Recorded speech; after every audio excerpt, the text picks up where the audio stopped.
अस्सलाम वालेकुम। Easy cooking with Rehana में आपका स्वागत है। आज हम पेरी पेरी मसाला बना रहे हैं।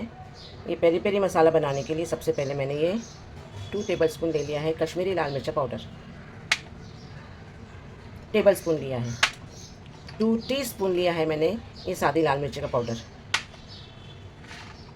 2 teaspoon onion powder, 2 teaspoon garlic powder, 2 teaspoon शक्कर लिया है पीसी हुई, 2 टीस्पून नमक ले लिया है, 2 टीस्पून ऑरिगेनो, 3 टीस्पून मैंने लिया है अमचूर powder, 2 teaspoon chaat masala powder लिया है,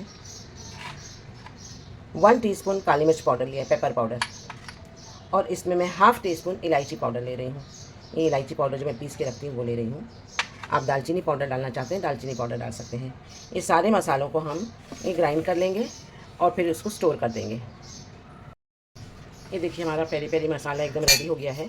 अब हम इसको इसमें जार में करके रख देंगे, बॉटल में करके। ये पूरे रमज़ान में और मुझे वैसे भी हर कोई चीज़ में लगता है तो पेरी मसाला बहुत काम में आता है। ये बहुत टेस्टी लगता है।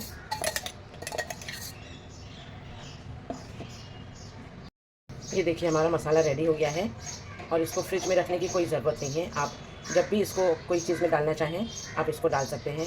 कोई ज़रूरी नहीं कि आप पेरी पेरी कोई चीज़ बना रहे हैं तो उसमें पेरी पेरी मसाला डालें। हम इसको पॉपकॉर्न में डालते हैं, हम इसको फ्राइड जब पोटैटो फ्राई करते हैं फ्रेंच फ्राई उसमें डालते हैं, चाट में डालते हैं, बहुत सारी चीज़ में इसको यूज़ करते हैं। आपको इंशाल्लाह ये ज़रूर पसंद आएगा। आप एक बार ज़रूर ट्राई करें इसको।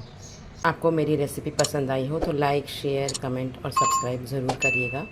Thank you.